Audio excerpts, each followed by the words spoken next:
ओव्हरची असेल. लुझर लुझर टीम मध्ये जी मॅच खेळवली जाणार आहे याची देखील नोंद घ्यायची आहे. म्हणजे जो संघ या मॅच मध्ये पराजय होईल तो मात्र खेळ करणार आहे टीम डांगेष्टवाडी संघासोबत, आणि जो संघ विजय होणार तो मात्र फायनल साठी पात्र ठरेल याची देखील नोंद घ्यायची आहे. चला मॅचला सुरुवात करायची आहे. अमितचा पहिला बॉल ओव्हर दी विकेट. पंचांच्या डाव्या बाजूने समोर सूरज मोंडे, नॉस्टाकेटला सतीश मोंडे.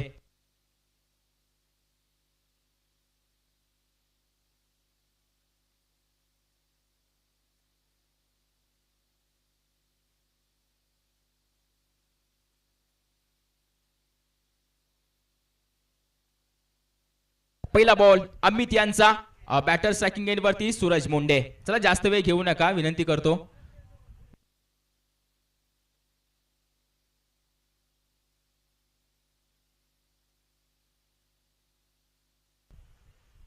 पहिला बॉल अमितचा शरीरापासून दूर ठेवण्याचा प्रयत्न, याच्यावरती धाव, नॉस्टा केन, डेंजर झोन, फेकी कशी केली जाईल पाहणं गरजेचं. यावेळी थोडीशी कमी गतीने फेकी केली. वाईड +1, टोटल 2 धावा येणार आहेत आणि या 2 धावेने संघाची धावसंख्या धावफलकावरती पाहायला मिळतील. या 2 धावा आणि या 2 धावेने धावफलक देखील खुला होतोय. चेंडू कोणताही पूर्ण नाहीये आणि संघाची धावसंख्या धावफलकावरती जाऊन पोहोचते 2 धावा. सतीश मोंडे बलदंड शरीरयष्टीचा मोठा खेळाडू, मोठ्या मॅचचा आपण पाहतो मोठा खेळाडू.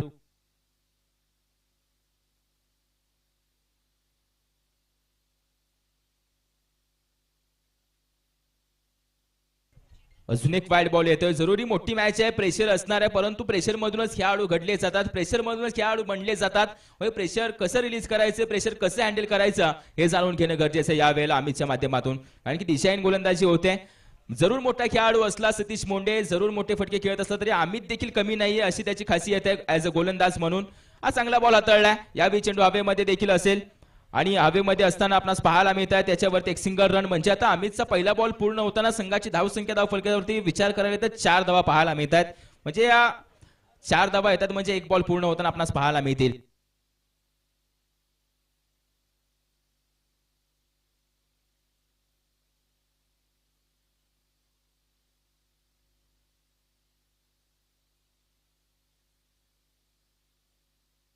शरीराचा वेध घेणारा हा चेंडू. यावेळी नॉस्ट्रा केन, पुन्हा एकदा कॉल चुकला जातोय. Satish Monde back to the pavilion. विकेटचं पतन, जी मात्र चुकीच्या कॉलनीची विकेट गमावली जाते.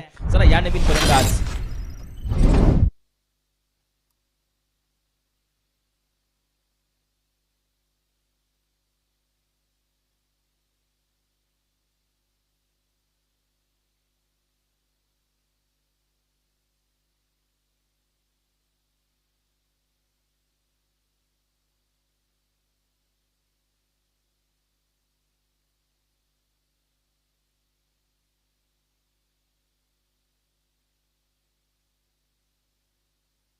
पुढे सरसावून फटका खेळलाय. हवेमध्ये असेल, हवेवरतून चेंडू सीमारेषे पार देखील असेल. यावेळी सूरज मोंडेच्या बॅटमधून हा घणाघाती प्रहार 6 धाव्यांसाठी दमदार षटकार.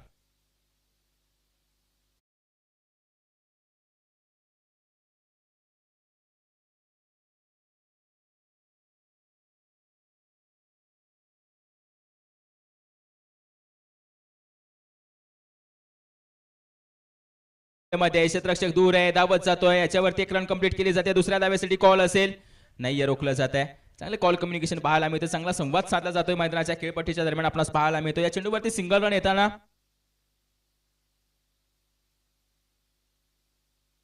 4 बॉल पूर्ण होत आहेत आणि 4 बॉलच्या अखेरीस संघाची धावसंख्या धावफलकावरती पाहायला गेलं तर 11 धावा पाहायला मिळत आहेत. अजून या ओव्हरमधील 2 चेंडूंचा खेळ शिल्लक आहे आणि 11 धावा धावफलकावरती पाहायला देखील पाहायला मिळतात.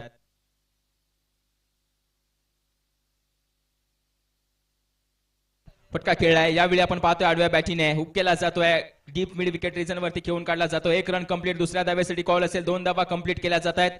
2च धावांवरती थांबावं लागेल कारण की आता 5 बॉल पूर्ण होताना संघाची धावसंख्या धावफलकावरती 13 धावा पाहायला मिळतात. तसेच सह्याद्री क्रिकेट असोसिएशनचे विद्यमान खजिनदार अर्थातच विजयजी साळुंके साहेब यांचं देखील आम्ही या स्पर्धेमध्ये सहर्ष स्वागत करतो. साहेब तुम्हाला देखील विनंती करेल की तुम्ही देखील व्यासपीठावरती येऊन आसनस्थ व्हायचंय.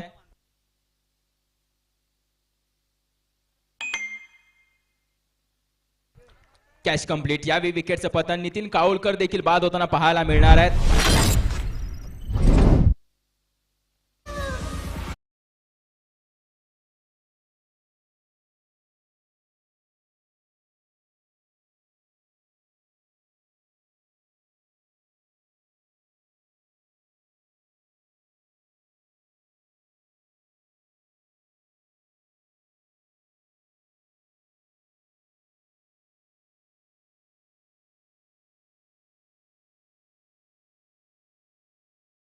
स्वरूपामध्ये बॅटर आउट होताना पाहायला मिळतोय की काय रनआउटच्या स्वरूपामध्ये सूरज मोंडे माघारी जाताना देखील पाहायला मिळतोय. विकेट किपर अमितच्या माध्यमातून मिळवली विकेट. पहिल्या चेंडूवरती सूरज मोंडे बाद.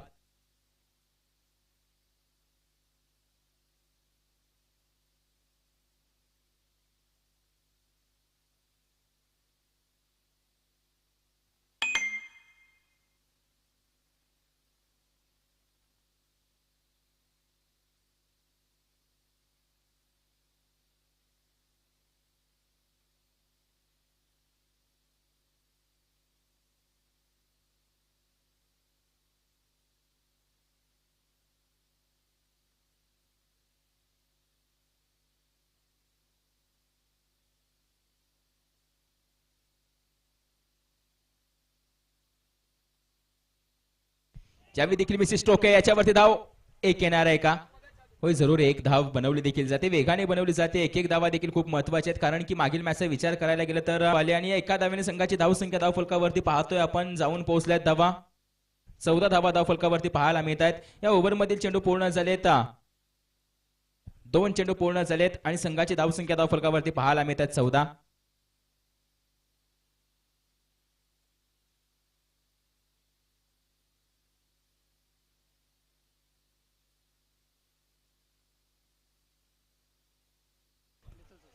यावी देखील येतोय का रोहनच्या बॅटमधून? या चेंडूवरती 6 धावा लिहिणारा दमदार षटकार येतो आणि या 6 धावेने संघाची धावसंख्या पुढे सरसावते. संघाची धावसंख्या पुढे सरसावत असताना जाऊन पोहोचले थेट धावफलकावरती धावा 20 धावा धावफलकावरती आता पाहायला मिळतात. एक सन्मानजनक स्कोर उभा करताना पाहायला मिळते भैरेवाडी टीम. म्हणजे सेकंड इनिंग मध्ये जरूर पाहायला मिळेल एका थरारक नाट्य, अर्थातच चेस करत असताना मधलीवाडी टीम 20 धावा आतापर्यंत बनवल्यात. अजून 3 चेंडूंचा खेळ शिल्लक आहे मित्रांनो. अजून किती बनवले जातील हे देखील पाहणं गरजेचं आहे.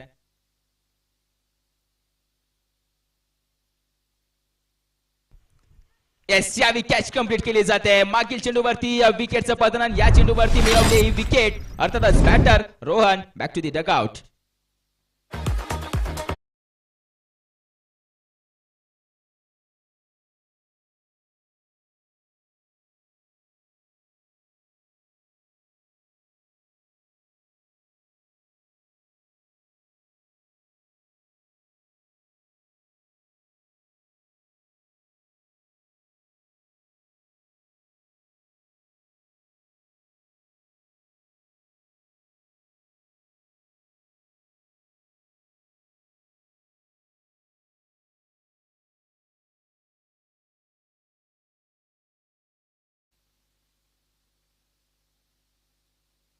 जयफटका खेळून काढला जातो. शंकर येतात, नवीन फलंदाज, एक धाव पूर्ण केली जाते. दुसऱ्या धावेसाठी अक्षय आलाय. अक्षय रॉकेट आर्म यावेळी नाही हलू देणार फलंदाजांना, कारण की या चेंडूवरती सिंगल रन येते. या सिंगलने संघाची धावसंख्या धावफलकावरती जाऊन पोहोचते. आता धावा 21. या ओव्हरमधील 5 बॉल पूर्ण, एक शेवटचा बॉल असेल. अर्थात स्वप्नील टू बॅटर पाहायला मिळेल. स्ट्रायकिंग एंड वरती दीपक.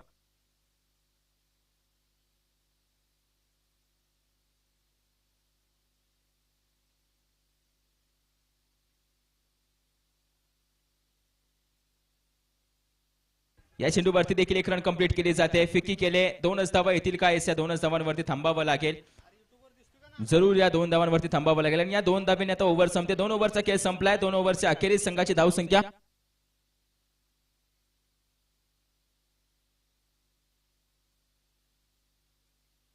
23 धावा येतात आणि 24 धावांचं आव्हान असेल याची देखील नोंद घ्यायची. टीम मधलीवाडी संघ, अष्टविनायक 11 मधलीवाडी संघ, आपणास 24 धावांचं आव्हान असेल याची देखील नोंद घ्यायची आहे. आता जास्त वेळ कोणी घेणार नाहीये. चला लगेचच मैदानाच्या आतमध्ये भैरेवाडी टीम येईल. फिल्डिंग देखील लावून घेऊन आपले बॅटर देखील पाठवून द्यायचे. धावत यायचे भैरेवाडी टीम आणि आपले बॅटर देखील पाठवून द्यायचे. टीम मधलीवाडी संघ जो या मॅच मध्ये हरेल तो डांगेष्टीवाडी 11 संघासोबत लगेचच यानंतरच्या मॅच मध्ये 1 ओव्हरच्या मॅच साठी खेळ करेल याची देखील नोंद घ्यायची.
आव्हान आहे 24 धावांचं आणि या 24 धावा 12 चेंडूमध्ये बनवायच्या म्हणजे 200च्या सरासरीने बॉलिंग मार्कवरती शंकर देखील येत आहेत.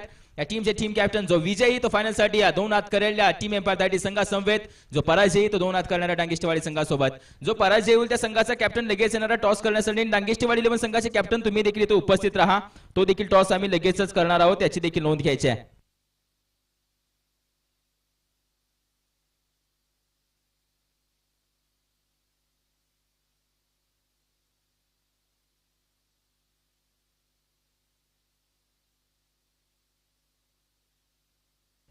पहिला बॉल सरळ दिशेला घेऊन काढला जातोय कार्पेटच्या साह्याने. क्षेत्ररक्षक सूरज मुंडे असेल, अंतर पार करतोय, चेंडू फील्ड करतोय, फेकी केले.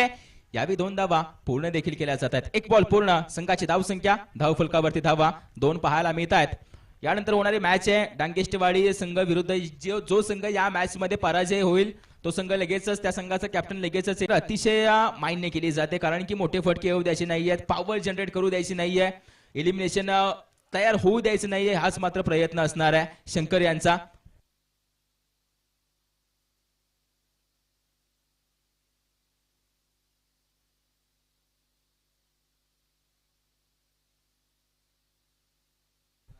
खेळाडू दुखापतग्रस्त असेल तर विनंती करतो तो थांबला तरी चालेल याची. रोशन जर तुम्ही अवेलेबल असेल तर कॉमेंटरी बॉक्सशी लगेचच त्वरित संपर्क साधायचा आहे.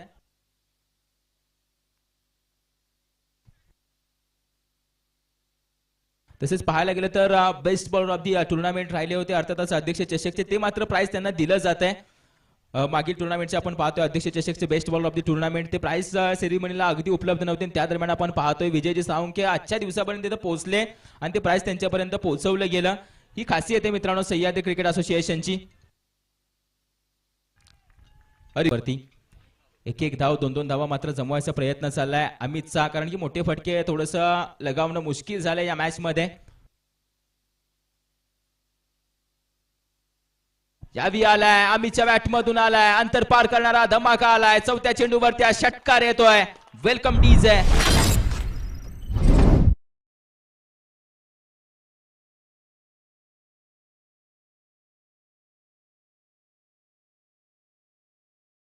मैदानाच्या आतमध्ये टीम मधली बाडी संघाच्या माध्यमातून यावी 2 धावा आहेत असताना संघाची धावसंख्या जाऊन पोहोचल्या थेट 14 या आकड्यावरती.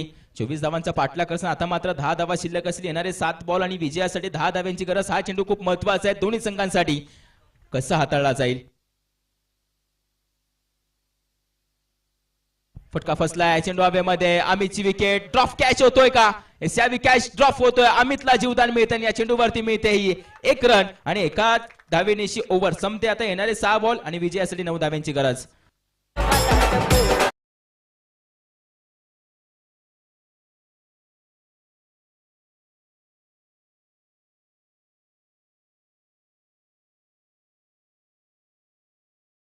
ओव्हर क्रमांक 2 मध्ये विजयासाठी 6 चेंडू मध्ये हवेत 9 धावा. स्ट्रायकिंग एंड वरती आम्ही ज्याच्या बॅट मधून जो मॅक्झिमम आला होता.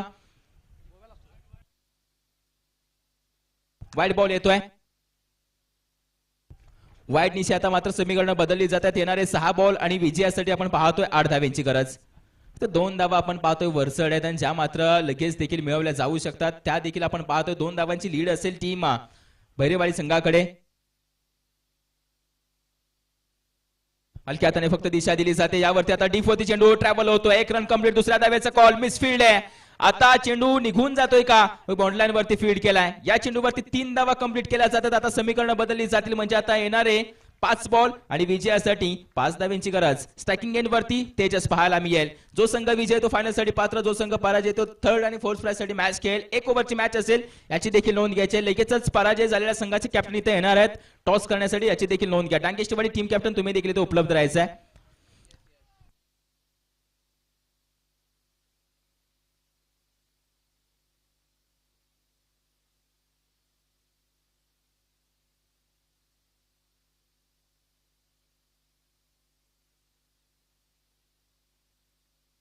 ज्यावेळी 1 रन येते. आता 4 चेंडू मध्ये विजयासाठी 4 धाव्यांची गरज आहे. या 4 धावा बनवाव्याच लागणार आहेत. आणि सामने कंपल्सरी चेस आणि हा नियम मात्र या हंगामामध्ये असणार आहे. अर्थातच आपण पाहतो सह्याद्री क्रिकेट असोसिएशनचे सामने कंपल्सरी चेस असतील. यावी वाईट बॉल येतोय. आता 4 मध्ये हवे 3 धावा. विजयासाठी आपण पाहतोय टीम मधलीवाडी संघाला 4 चेंडूमध्ये विजयासाठी 3 धाव्यांची गरज. जो पराजय संघ होईल तो लगेचच त्या संघाचा संघ कर्णधार धावत येणार आहे. टॉस करण्यासाठी याची देखील नोंद घ्यायची आहे. डांगेष्टीवाडी टीम कॅप्टन तुम्ही देखील इथे उपलब्ध राहा.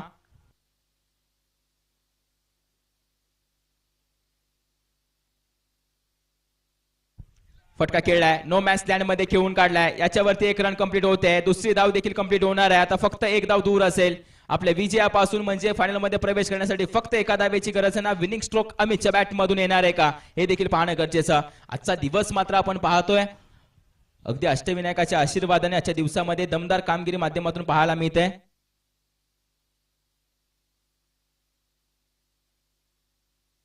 एक धाव दूर आहे. White ball. Match finish. Match विजय. अर्थातच आपण पाहतो टीम विजय ठरते. मधलीवाडी संघ फायनल मध्ये जाणारा दुसरा संघ. चला विनंती करेल कॅप्टन यायचा लगेच. भैरेवाडी टीम 3rd आणि 4th मॅच साठी टॉस केला जाणार आहे.